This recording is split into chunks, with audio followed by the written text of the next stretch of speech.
दोस्तों सलाम नमस्कार, स्वागत है आप सभी का आपके अपने channel MJ fly ash cement bricks में। आज का जो टॉपिक है हमारा वो हम लोग डिस्कस करने वाले हैं how to sell fly ash bricks. लेकिन ये कोई क्वेश्चन ही नहीं एराइज होता है कि how to sell fly ash bricks, क्योंकि सेल से पहले बहुत ऐसे पॉइंट्स होते हैं जिनको आप कंसिडर करेंगे तो सेल्स ऑटोमेटिकली ड्राइव होकर आपके पास आएगा।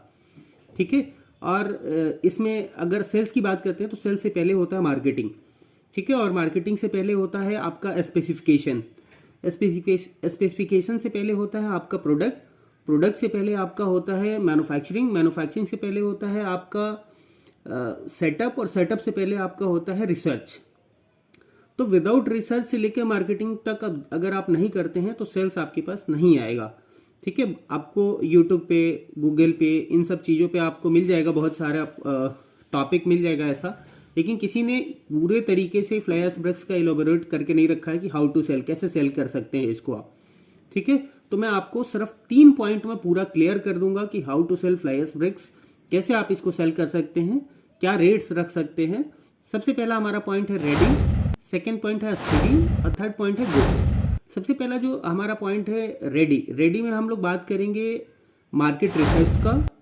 मार्केट रिसर्च के बाद से हम लोग बात करने वाले हैं कि आपके रॉ मटेरियल्स कौन कौन से होते हैं, रॉ मटेरियल्स का कॉस्ट क्या होता है, और आपकी कंपटीटर कौन कौन से हैं, कौन है। ठीक है, दूसरा हम लोग जो डिस्कस करने वाले हैं वो है स्टडी। स्टडी में हमारा होता है क्वालिटी प्रोडक्ट हम लोग कैसे बनाएं। ठीक है, आप कंपिटिटिव उसके रेट्स कैसे डिसाइड करें, और तीसरा है उसके स्पेसिफिकेशंस कैसे बनाएं। ठीक है, और थर्ड पॉइंट है हमारा गो। गो में हम लोगों का आता है कि मार्केटिंग हम लोग कैसे करें।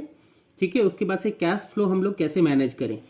ठीक है, फिर सेल्स का तो बात ही नहीं होता है कोई भी, सेल्स तो ऑटोमेटिक, आप अगर ये सारी चीजें करते हैं तो सेल्स ऑटोमेटिक ड्राइव हो जाता है। अब देखिए, पहला जो हमारा पॉइंट है रेडी में, रेडी में सबसे पहले है कि मार्केट एनालिसिस, मार्केट रिसर्च। तो मार्केट रिसर्च में सबसे पहले आपको पता करना होता है कि फ्लाई एश ब्रिक्स में जो रॉ मटेरियल लगता है वो कौन कौन सा होता है। फ्लाई एश, स्टोन डस्ट और सीमेंट। कहीं कहीं पे सीमेंट को रिप्लेस करके लाइम और जिप्सम लोग यूज़ करते हैं, और वो राजस्थान, मध्य प्रदेश, दिल्ली, इन जगह पे लोग लाइम और जिप्सम यूज़ करते हैं, नहीं तो बाकी सारे जगह पे सीमेंट यूज़ करते हैं। उड़ीसा वगैरह में कुछ जगह पे लाइम और जिप्सम है, झारखंड में भी है कहीं कहीं। ठीक है, तो ये आपके लोकेलिटी में कौन सा रॉ मटेरियल अवेलेबल है ये आप पता करेंगे। जो रॉ मटेरियल अवेलेबल है उसका रेट क्या है। ठीक है, आपके वहाँ पहुँचा के उसका रेट्स आप पता करिए। रेट्स पता करने के बाद से आपको कॉस्ट निकालना होता है कि एक ब्रिक्स का आपका कॉस्ट कितना आ रहा है, और कॉस्ट के लिए डिस्क्रिप्शन में ब्रिक्स का कॉस्ट कैसे निकालना है ये डिस्क्रिप्शन में वीडियो का लिंक आपको डाल दूंगा। 2 पार्ट में मैंने वीडियो बना रखा है पूरा एलोबोरेट करके, वो आप जाके देखिए। सपोज अगर जैसे आपने कॉस्ट निकाला कि आपके वहाँ रेड ब्रिक्स का कॉस्ट आ रहा है, फ्लाई एश ब्रिक्स का कॉस्ट आ रहा है 4 रुपये का। अब आपके जो कंपिटिटर हैं, चाहे वो फ्लाई एश ब्रिक्स मैन्युफैक्चरर हो, चाहे वो रेड ब्रिक्स मैन्युफैक्चरर हो, वो अगर 4 रुपए में अपना ब्रिक्स बेच रहे हैं तो आप बिजनेस कैसे कर पाएंगे। 4 रुपए तो आपका लागत आ रहा है ना। तो आप वहीं से क्लोज कर देना चाहिए आपको इस टॉपिक को, इस चैप्टर को, कि आपको फ्लाई एश ब्रिक्स वहाँ मैन्युफैक्चर करना चाहिए। ठीक है, अगर आपका कॉस्ट 5 रुपए से ऊपर कंपिटिटर है तो 5 रुपए या 5 रुपए से ऊपर तो अब आप मार्केट में सस्टेन कर सकते हैं। ठीक है, तो आप बिजनेस को स्टार्ट करिए। ठीक है, 5 रुपए 1 रुपए का प्रॉफिट मार्जिन पे आप लेके स्टार्ट करिए इस चीज को। ठीक है, अब सेकंड आता है हमारा रेडी पॉइंट। रेडी पॉइंट में आता है कि क्वालिटी प्रोडक्ट आप कैसे बनाएं, क्या आपका रेशियो होना चाहिए, किस तरीके की मशीन आपके लोकेलिटी में फिट बैठती है। जैसे कि अगर आपके वहाँ फ्लाई एश ब्रिक्स की अवेलेबिलिटी ज़्यादा है तो आपको हाई प्रेशर का मशीन चाहिए। अगर आपके वहाँ स्टोन डस्ट का अवेलेबिलिटी ज़्यादा है तो आपको वाइब्रो मशीन चाहिए। ठीक है, किस तरीके के मशीन के फीडर में अगर कटर नहीं है तो आगे की ईंट कैसे कमज़ोर हो जाती हैं, कैसे टूटने लग जाती हैं, जैसे ये वीडियो में आप देख रहे होंगे। ठीक है, तो इस तरीके से सबसे पहले क्वालिटी प्रोडक्ट बनाने के लिए मशीन कौन सा बेहतर है, कौन सा रेशियो आपको बेहतर है, इस चीज़ पे काम करिए आप, है ना। आपके नियर बाई में जो ब्रिक्स बन रहा है वहाँ पे जाके आप विजिट करिए। ठीक है, मशीन वाला आपको नियर बाई किसी प्लांट को विजिट ज़रूर कराना चाहेगा। ठीक है, अगर अच्छा मैन्युफैक्चरर है तो, है ना। सेकंड, इसके बाद से आपका बनता है कि आप उस प्रोडक्ट के बारे में एक रेट फाइनल आप कर लीजिए कि आपको क्या रेट रखना है। 50 पैसे का प्रॉफिट मार्जिन लेना है, 1 रुपये का लेना है, 1.5 रुपये का लेना है, 2 रुपये का लेना है। ठीक है, और उसके बाद से फिर आपका बनता है कि आप प्रोडक्ट के फीचर्स को तैयार करिए कि आपके प्रोडक्ट में क्या फीचर है, क्यों लोग उसको खरीदें। ठीक है, तो ये फ्लैश ब्रिक्स का प्रोडक्ट का फीचर काफ़ी ज़्यादा है। मैं आपको कुछ पॉइंट्स यहाँ पे रख दे रहा हूँ और ये आप स्क्रीन पे आप अपने देख सकते हैं कि ये फ्लैश ब्रिक्स के फीचर्स हैं। इनको आप टारगेट करिए कस्टमर को कि आप फ्लैश ब्रिक्स अगर यूज़ करते हैं तो आपको ये बेनिफिट्स मिलने वाला है। ठीक है, आप रेट्स में कम्पिटिटिव होने के चक्कर में बहुत ज़्यादा आप रेट कम नहीं कर सकते हैं। अगर आपके वहाँ फ्लैश रेड ब्रिक्स 5 रुपये का बिक रहा है तो फ्लैश ब्रिक्स को ऐसा नहीं कि आप 4 रुपये में बेचे, आप उसको 5 से कम्पिटिटिव रखिए, क्योंकि ये आपका जो बचत करने वाला है ना, कस्टमर का फ़ायदा जो पहुंचाने वाला है वो मैन्युफैक्चरिंग कॉस्ट में पहुंचाने वाला है। जब कोई घर बनाता है तो उसमें मोटार, जॉइंटिंग मोटार कम लगता है, प्लास्टरिंग कम होता है, हीट कम देता है, तो उसमें इलेक्ट्रिसिटी एसी वगैरह कम चलाना पड़ता है ना। तो इस तरीके से बेनिफिट कस्टमर को होता है, उसको आप फोकस करिए, है ना। रेट कम आप करिएगा तो कस्टमर रेट कम होने की वजह से वो आपसे दूर भाग सकता है ना, क्योंकि एक माइंडसेट लोगों का बना हुआ है कि चीप अच्छा नहीं होता है ना। तो इसके बाद से हम लोग थर्ड पॉइंट का बात करेंगे, गो पॉइंट में। गो पॉइंट का सबसे पहला पॉइंट है मार्केटिंग। ठीक है, तो मार्केटिंग दो तरीके से होता है। एक तो होता है बिजनेस B2C, यानी कि बिजनेस टू कस्टमर, डायरेक्ट आप कस्टमर को सेल कर रहे हैं जो अपने घर में फ्लैश ब्रिक्स यूज़ कर रहे हैं। दूसरा होता है कि बिजनेस टू बिजनेस, आप बिजनेस टू बिजनेस कर रहे हैं। B2C वहाँ के लिए काफ़ी हेल्पफुल, फ़ायदेमंद होता है जहाँ पे ऑलरेडी फ्लैश ब्रिक्स का मार्केट पहले से है।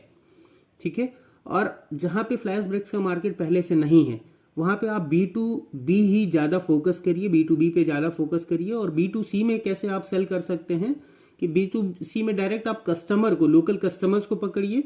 ठीक है, और B2C में आप जैसे कि कोई मेसन हो गए, मेसन को आप पकड़िए, उनसे आप रिकमेंडेशन करवाइए कि जो लोग घर बनवा रहे हैं वो फ्लैश ब्रिक्स को यूज़ करें।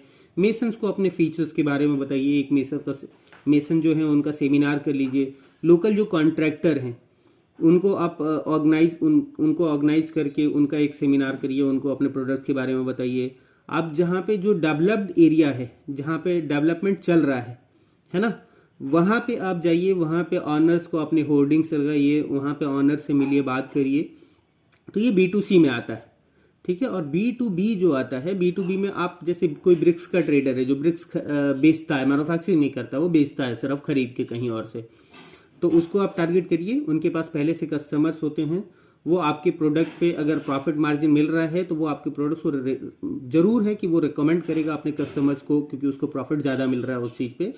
वो तो कैसे भी बिल्डिंग मटेरियल्स वाले हो गए, है ना, बिल्डिंग मटेरियल वाले के वहाँ कई बार चिप्स छोटे बड़े साइज़ के मिक्स आ जाते हैं, सैंड गंदा आ जाता है, वो सब चीज़ बेच लेते हैं। तो फ्लैश ब्रिक्स की तो खैर स्पेसिफिकेशन बहुत अच्छी है, बहुत बढ़िया क्वालिटी का आपने बनाया है, तो उसको उन लोगों को भी दीजिए, वो लोग भी प्रॉफिट मार्जिन मिलेगा तो वो लोग भी सेल करेंगे। उनका कोई इन्वेस्टमेंट इसमें नहीं रहेगा, वो आपको ऑर्डर लेके देंगे और आप मटेरियल वहाँ पे डायरेक्ट साइट पे ड्रॉप करवा दीजिए। ठीक है, तीसरा है गवर्नमेंट कॉन्ट्रैक्टर्स। गवर्नमेंट कॉन्ट्रैक्टर्स में क्या है कि आपका पेमेंट थोड़ा लेट मिलता है, बट वहाँ पे बल्क ऑर्डर आपके आते हैं, है ना। तो गवर्नमेंट कॉन्ट्रैक्टर को पकड़िए B2B में। ठीक है, तो ये हो गया मार्केटिंग का, है ना, कि मार्केटिंग आप इस तरीके से कर सकते हैं। ठीक है, अब हम लोग बात करते हैं कि जब आपने इतना सब चीज़ कर दिया, ठीक है, तो आजकल फेसबुक पे, गूगल मैप पे, इंस्टाग्राम पे, यूट्यूब पे, इन सब जगह पे आप अपना फिजिकल प्रेजेंस रखिए, क्योंकि जब आप वीडियोस करते हैं ना तो ये फ्री मार्केटिंग आपका आता है ना, लोगों तक पहुंचता है। लोग आज के टाइम पे, मेरे को अगर कोई चीज़, राशन के अलावा मुझे कुछ भी चीज़ खरीदना है तो मैं गूगल पे जाता हूँ, यूट्यूब पे जाता हूँ, है ना। तो आप इन जगह पे प्रेजेंस रखेंगे ना तो काफ़ी वाइड आपकी रीच होगी, काफ़ी कस्टमर्स आपके पास आएंगे, है ना। तो इस तरीके से अगर आपने मार्केटिंग तक का पॉइंट कंसीडर कर लिया तो आपको सेल करने की ज़रूरत नहीं है, कस्टमर आपके पास खुद चल के आएंगे, है ना। तो मुझे उम्मीद है कि आपको ये वीडियो अच्छा लगा होगा, और YouTube गूगल पे कहीं ऐसा टॉपिक आपको मिला नहीं होगा अब तक, है ना। काफ़ी टाइम से मैं वीडियो मतलब मैन्युफैक्चरर्स के लिए नहीं बना पा रहा था, और आज मैंने ये वीडियो बनाया ताकि आपको अच्छा जानकारी मिले। चलिए फिर, अगर अच्छा लगा हो वीडियो तो लाइक करिए चैनल को, सब्सक्राइब करिए और शेयर ज़रूर करिएगा अपने मैन्युफैक्चरर से या फिर अपने सोशल मीडिया साइट्स पे। मिलते हैं फिर आपसे अगले वीडियो में, तब तक के लिए जय हिंद, जय भारत।